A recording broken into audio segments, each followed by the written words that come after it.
HLB 보겠습니다. FDA 결과를 상당히 기다리시는 분이 많으셨을 텐데 일단 결과가 나왔고 좀 실망감을 줄 수밖에 없는 결과였어요. 이번 사태를 통해서 또 이제 주가는 또 모든 것을 알고 먼저 반영하나? 이런 생각도 있긴 했습니다. FDA의 그 불발 결과가 나오기 전까지 주가는 승인 기대감보다는 불발에 대한 우려감을 반영하면서 좀 슬슬 밀렸잖아요. 그래서 그런 부분들을 보면 주가가 생각보다 좀 많은 것을 반영하고 있구나. 뭐 주가는 주가에 물어라. 이런 말들을 다시 한번 좀 체감할 수도 있었던 그런 부분이기도 합니다. 다만 이제 객관적인 내용들을 보면 분명히 통과 가능성이 더 높긴 했거든요. 네, 그런데 FDA에 대한 결과가 이렇게 끝까지 기간을 쓰면서 나온다는 부분이 좀 찝찝하게 이제 만들었었던 부분이었는데 그게 이제 현실화가 돼서 다소 좀 아쉽긴 합니다. 다만 그래도 희망적인 부분을 좀 찾아보긴 해야 될 것 같아요. 일단 나온 기사를 보고 얘기를 추가적으로 한번 해보겠습니다. FDA로부터 2차 보안 요청서를 수령했다. 미팅 통해 파악 후 대응하겠다라는 부분인데 내용은 일단 좀 심플합니다. 일단 HLB의 FDA 승인이 또 불발이 된 것은 맞긴 맞는데요. 일단 사유가 중요하잖아요. FDA가 다시 한번 보안 요청서 CRL을 발급함으로써 일부 미비점에 대한 추가 보완이 필요하게 됐다라는 부분입니다.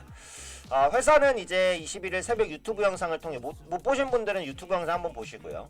FDA의 CRL에 담긴 보안 요청 사유는 칼렐리주맙 공장 제조 품질 관리 CMC 지적사항이 충분히 해소되지 않았기 때문이라고 21일 밝혔다라는 부분입니다. 그러니까 이게 뭐냐?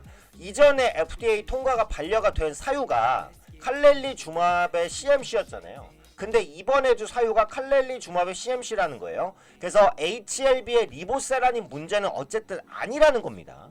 네, 그렇기 때문에 그 부분을 기억을 하셔야 될 것 같고요. CRL상에는 미비점이 무엇인지 적시되지 않았어요. 이게 그러니까 전에 한번 말씀드렸던 그거랑 연관이 좀 될 수도 있는 게 미국이 트럼프 대통령이 나오고 나서 대통령이 당선되고 나서 2차가 시작되면서 중국과의 관계가 좀 안 좋아졌고 견제 움직임이 좀 있었잖아요. 그래서 일부 언론에서는 이 리보세라닙, 그러니까 HLB의 리보세라닙과 중국의 항서제약의 칼렐리주맙의 병용요법이잖아요. 이 간암 1차 치료제가. 근데 항서제약은 어쨌든 중국 기업이잖아요. 그러니까 중국 기업이기 때문에 FDA 통과를 하는 데 있어서 좀 태클을 거는 게 아니냐 이런 우려감이 있었는데 이게 좀 공교롭게도 이전에 허가가 불발될 때도 칼렐리주맙의 실사 이번에도 칼렐리주맙의 실사 다 중국의 항서제약 것만 갖고 늘어지고 있어요. 물고 늘어지고 있어요. 그러니까 그런 부분들을 보면 약간 이게 적용되는 것인가? 그런 의심도 조금 하게 되긴 합니다.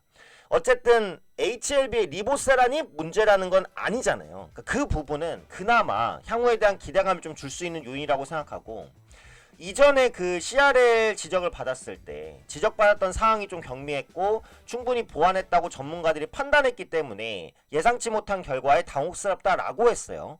그런데 이제 여전히 유일하게 남은 이슈는 CMC에 국한돼 있기 때문에 빠른 시일 내에 FDA와의 미팅을 통해 미비점을 확인하고 대응할 것. 결국은 재도전은 무조건 한다는 겁니다. 네, 재도전을 하고 회사의 NDA 재신청 서류가 제출되면 FDA는 리뷰 후 새로운 심사기를 정해서 회사에 통보하게 됩니다. 요 미비점을 다시 제출하면 FDA가 또 카운트다운을 하게 된다는 거죠. 보통 이게 한 2개월 정도 안으로 좀 되지 않을까 싶고 보안 사항에 대해서는 향후 현장 재실사를 진행하거나 서류 심사만으로 가름할 수도 있습니다. 구체적인 일정이 잡히는 대로 신속하게 공지하겠다.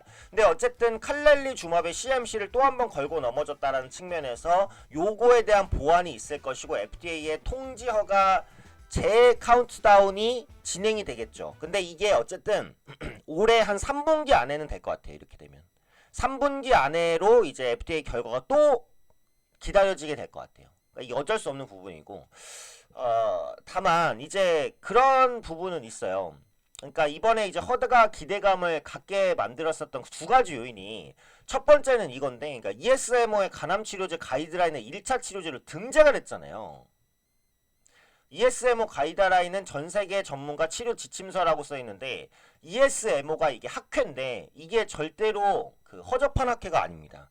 생각보다 상당히 권위 있는 학회예요. ESMO에서 리보세라닙을 간암치료제 가이드라인에 포함시켰다라는 것은 그만큼 리보세라닙의 가치를 인정받았다라고 봐도 사실 무방한 거예요.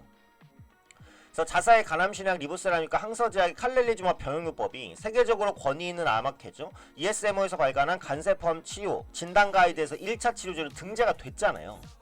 그래서 해당 가이드라인은 이 리보캄넬, 그러니까 이 병용요법에 대해서 강력 권고하는 약물로 규정을 했습니다. 그래서 HLB 결과가 나오기 한 달 정도 전에요. 네. 그래서 여기에 등재되면서 FDA 통과 기대감이 굉장히 높아졌던 거거든요. 그래서 FDA에서 어쨌든 이번에 그 다시 한번 항서제약이 칼렐리주마블 문제 삼았지만 큰 문제는 아닐 가능성이 여전히 높지 않나, 이런 생각은 들어요. 일단 1차적인 치료제로 ESMO에서 인정받았다는 것은 상당히 의미하는 바가 크니까. 네. 그래서 HLB 그룹에서도 이제 기대감을 준다라는 이슈가 있었고, 실제로 이건 객관적으로 기대감을 줄 수 있는 지표였던 건 맞긴 하거든요. 자, 두 번째로, 이것도 항상 말씀드렸던 건데, 진양군 회장이 이 병용요법의 FDA 승인 결정을 앞두고 정말 바로 앞둔 상황에서 계열사 지분을 계속 샀단 말이에요. 이게 계열사 지분 매입에 대해서는 제가 영상을 한 2번에서 3번 정도 올려드리긴 했어요. 그래서 이렇게까지 계속 샀을까? 정말 강한 확신에 의해서 산 게 아닐까. 지금 FDA 불발이 나오고 하한가로 일단 주가가 출발했는데 훨씬 비싸게 산 꼴이 됐잖아요, 결론적으로는. 그래서 굳이 이렇게까지 무리해서 미리 지분 매입을 할 필요가 있었을까? 이게 쇼였다면 정말 어마어마한 돈을 들여서 하는 쇼인 거거든요. 그래서 요 부분도 진양군 회장도 이번에는 정말 강하게 기대를 한 게 아닌가. 그래서 그런 부분들이 확실히 좀 아쉬움을 남깁니다. 반대로 말하면 그래도 기대감을 놓기는 이르다, 이런 말이 된다라는 부분이고요. 그 다음에 또 전에 설명드렸던 내용이긴 한데, 이 CMC 실사의 지적사항이라는 게 보시면 제조 품질 관리잖아요. 결국은 이걸 어떻게 만드냐, 여기가 깨끗하냐, 제조시설이 잘 돼 있냐, 이거거든요. 이거는 다른 문제점에 비하면 경미한 부분이라고 볼 수가 있긴 하죠, 이 CMC 지적사항이라는 것은. 그래서 실제로 1차적으로 이 지적을 받았을 때 금방 해결할 수 있다, 3가지라고 했었고, 금방 해결할 수 있다라고 했었고, 실제로 그걸 보완해서 냈지만 미비하다, 네, 이렇게 이제 평가를 받은 거니까 이 부분에 대한 보완을 조금 더 꼼꼼하게 해서 다시 한번 제출할 수 있지 않을까, 이런 생각이죠.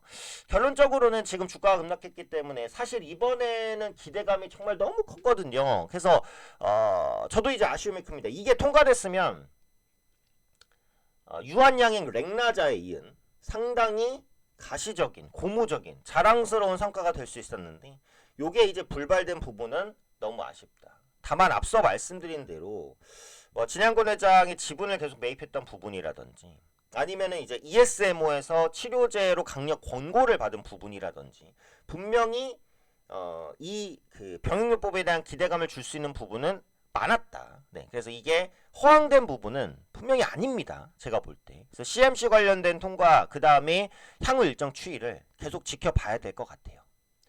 그래서 지금 이제 HLB나 HLB 그룹주를 보유하고 계신 분들은 매도 실익은 제가 볼 때는 없습니다.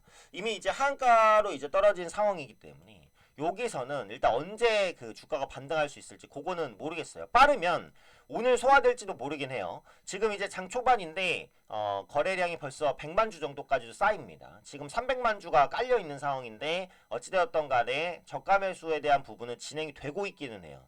이게 하한가가 일단 풀린다라고 한다면 순식간에 치고 올라갈 수도 있긴 하거든요. 그래서 기존에 이제 보유하고 계신 분들은 좀 어쩔 수 없이 보유를 하셔야 되는 구간이고, 이 추후 FDA 관련된 일정들을 좀 더 체크를 해봐야 되고, 병용요법은 ESMO에서 일단 인정을 받은 것은 맞기 때문에 다시 한번 FDA 관련된 실사, 그 다음에 허가, 요 부분까지도 좀 기다려 봐야 되지 않을까, 네, 그렇게 판단이 됩니다.